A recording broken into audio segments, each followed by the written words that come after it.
बहू तो क्या रोज रोज एक ही खाना बनाती है, कभी कुछ अच्छा भी बना लिया कर।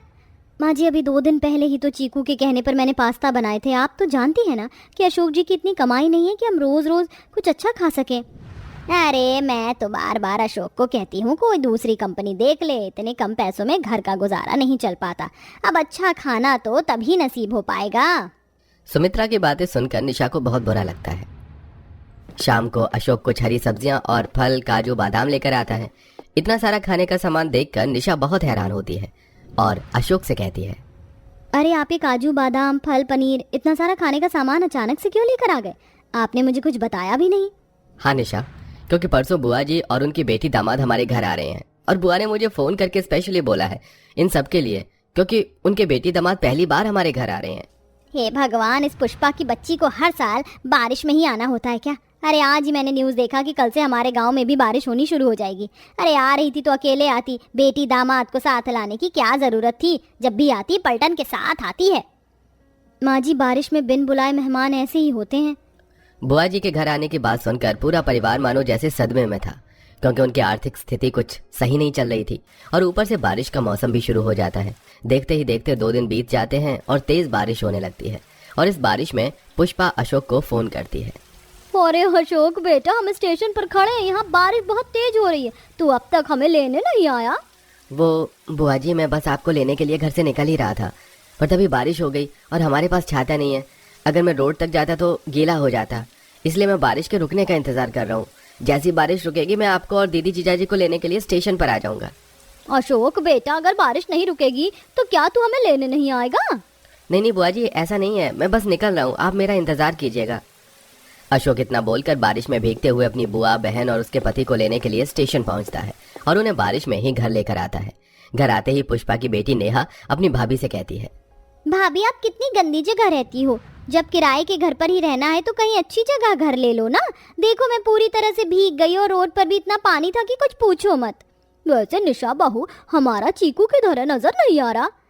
वो बुआ जी, चीकू के एग्जाम चल रहे हैं तो इसीलिए वह स्कूल गया है। बताओ भाई, बच्चे को बारिश में स्कूल छोड़कर आ गया और मैंने रेलवे स्टेशन आने के लिए कहा तो बारिश का बहाना देने लगा। क्यों अशोक, बुआ को घर बुलाने का मन नहीं होता क्या कभी? अरे पुष्पा, ऐसा नहीं है। अगर ऐसा होता तो तुम हर साल बिन बुलाए जो आती हो, हम उसमें तुम्हारी स्वागत थोड़ी ना करते। हम तुम्हें उल्टे पांव वापस ना भेज देते। सुमित्रा की तीखी बातें सुनकर पुष्पा मुंह बना लेती है और वो लोग कपड़े बदलकर बैठ जाते हैं। कुछ देर बाद निशा उनके लिए गरम गरम चाय पकौड़े बनाकर लाती है और पकौड़े खाते हुए नेहा का पति विनोद निशा से कहता है, अरे भाभी जी, पहली बार मैं अपनी बीवी और सास के साथ आपके घर पर आया हूँ और आप मुझे ये सस्ते से पकौड़े खिला रही हैं। अरे खिलाना ही है तो चाय समोसे खिलाइए, छोले भटूरे बनाइए। वैसे भी सुबह से मैंने कुछ नहीं खाया, पेट में चूहे दौड़ रहे हैं। हाँ हाँ, क्यों नहीं, आप चाय पकौड़े खाइए जब तक मैं समोसे और छोले भटूरे बनाने का इंतजाम करती हूँ। इतना बोलकर निशा अपने पति के पास जाती है और उसे घर आए मेहमानों की फरमाइश बताती है। अशोक जी, एक बार आपने अकाउंट में बैलेंस चेक कीजिए, क्योंकि आपकी दीदी और जीजा ने छोले भटूरे और समोसे की फरमाइश भेजी है। निशा अशोक से खाने की बात कर ही रही थी कि तभी वहाँ दिया चीकू को स्कूल से लेकर आती है और खाने का नाम सुनते ही चीकू जोर जोर से चिल्लाने लगता है, ये आज मेरी माँ समोसे और छोले भटूरे बनाएंगी, मैं तो बहुत सारे छोले भटूरे खाऊंगा। चीकू शांत हो जाओ, छोले भटूरे और समोसे सिर्फ घर आए मेहमानों के लिए हैं। तुम्हारे पापा के पास अभी इतने पैसे नहीं हैं कि वो सबके लिए बाहर की चीज ला सकें। पर क्यों, हर साल घर में मेहमान आते हो, बारिश में आप उनके लिए दुकान से महंगी महंगी चीज लाकर खिलाते हो, पर मुझे कभी छूने भी नहीं देते। पर इस बार मैं भी समोसे और छोले भटूरे खाऊंगा। अशोक बड़ी मुश्किल से अपना घर चला पा रहा था और घर में बिना बुलाए मेहमान के आने के बाद उनकी फरमाइशें सुनकर अशोक और भी ज्यादा सोच में पड़ जाता है। ऊपर से चीकू भी जिद करने लगता है। पर जिस वजह से अशोक अपने दोस्तों से कुछ पैसे उधार लेकर अपने घर आए मेहमानों का स्वागत करता है और इसी तरह से 1 हफ्ता बीत जाता है और 1 हफ्ते बाद, अरे साले साहब, कैसा घर किराए पर लिया है? सारी रात तुम्हारे घर की छत टपकती रहती है, मैं सही से सो भी नहीं पाया। जीजा जी, इतनी छत तो टपकती रहती है, बारिश ज्यादा हो रही है ना, अगर बारिश कम हो जाएगी तो छत टपकना भी बंद हो जाएगा। कुछ भी चीज अपने आप ठीक नहीं होती, इसीलिए कंजूसी छोड़ो और आप भी अभी किसी मिस्त्री को बुलाओ और घर की छत ठीक करवाओ। हम पूरी रात सो नहीं पाए हैं और अभी तो हमें यहाँ 10 दिन और रुकना है। अगर इसी तरह से बारिश होती रही और घर की छत टपकती रही तो लग रहा है हम सो भी नहीं पाएंगे। नेहा बेटी, अगर तुम्हें इस बारिश में हमारे घर में इतनी ही दिक्कत हो रही है तो तुम अपने घर चली जाओ। मुझे ऐसा क्यों लगता है मामी जी कि आपको मेरा आना पसंद नहीं आया? बोलने में बिल्कुल अपनी माँ पर गई हो। अरे आप दोनों बहस करना बंद कीजिए। मैंने मिस्त्री से बात कर ली है, वो 2 दिन में आकर छत की मरम्मत करके चला जाएगा, फिर आप लोगों को सोने में कोई परेशानी नहीं होगी। दिया, तुम मेरी सबसे प्यारी बहन हो, अगर तुम कह रही हो तो सच्ची कह रही होगी। अब 2 दिन बाद अशोक मिस्त्री को घर बुलाता है और उससे उधारी पर छत की मरम्मत करवा लेता है। हो गई घर की मरम्मत, अब तो पार्टी बनती है। अच्छा वैसे आज नाश्ते में क्या मिल रहा है हमें? मैंने चाय पराठे बना दिए हैं, आप सब फ्रेश हो जाओ। क्या आज भी चाय पराठे बहू? इतना अच्छा मौसम हो रहा है और तू हमें चाय पराठे दे रही है। वो तू एक काम कर, डोसा बना दे। क्या डोसा? पर बुआ जी मैंने डोसे की कोई तैयारी नहीं कर रखी है। तो क्या हुआ बहू, सामने ही दुकान है, चीकू को भेज दे, बच्चा भाग कर ले आएगा और वो भी थोड़ा खा लेगा। मैं जब से आई हूँ उसे दुखी देखती हूँ, हर समय यही कहता है कि उसके घर वाले उसे अच्छे पकवान नहीं देते।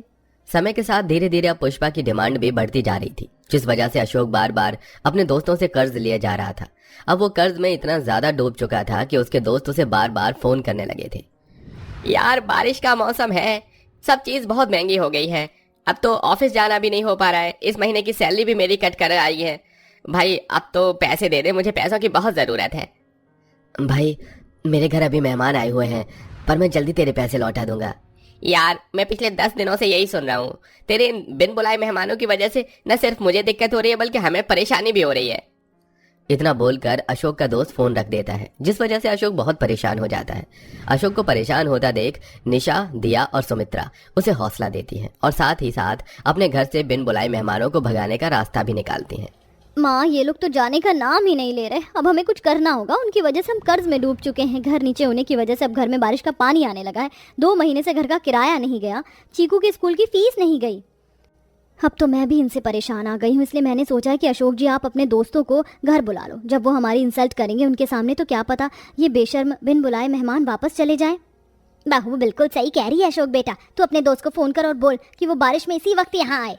सुमित्रा, दिया, निशा अब अपने घर से मेहमानों को भगाने के लिए जानबूझकर अपने कर्जदारों को घर बुलाती हैं और वो लोग एक एक करके अशोक के घर आते हैं और उससे अपने पैसे मांगने का नाटक करते हैं। जिसके बाद सुमित्रा पुष्पा से कहती है, पुष्पा तुम तो जानती हो कि हम कितने गरीब हैं, पर तुम्हारी तो बात ही अलग है। बुरा ना मानो, अगर तुम मुझे 10,000 रुपए दे दोगी तो हम अपने घर आ रहे कर्जदारों को आने से रोक देंगे। देखो मैं वादा करती हूँ तुमसे, मैं जल्द से जल्द तुम्हारे पैसे तुम्हें वापस कर दूंगी। भाभी आपको पहले बताना चाहिए था कि आपके पास पैसे नहीं है या आपको पैसों की ज़रूरत है। आज शाम को तो हम लोग अपने घर जा रहे हैं, बारिश बहुत ज़्यादा है, कहीं हमारे घर में भी पानी ना भर गया हो। और रही पैसे की बात तो आप तो जानती हो ना, एक शहर से दूसरे शहर में आने जाने में कितना खर्चा होता है। मेरे पास तो 1,000 रुपये भी नहीं है अब। हाँ मामी, माँ सच कह रही हैं। माँ अब तुम इधर खड़ी क्यों हो, जल्दी से सामान पैक करो ना, हमें जाने के लिए लेट हो रहा है। इस तरह पुष्पा अपनी बेटी दामाद के साथ बारिश में ही घर से निकल जाती है और घर से मेहमानों के जाने के बाद अशोक और उसका पूरा परिवार राहत की सांस लेता है और अगली सैलरी आते ही धीरे धीरे अशोक अपने कर्ज चुकाने लगता है। वैसे दोस्तों, क्या आपके घर पर भी बिना बुलाए मेहमान आए हैं? उस वक्त आप क्या कर रहे थे? कमेंट में जरूर बताइएगा।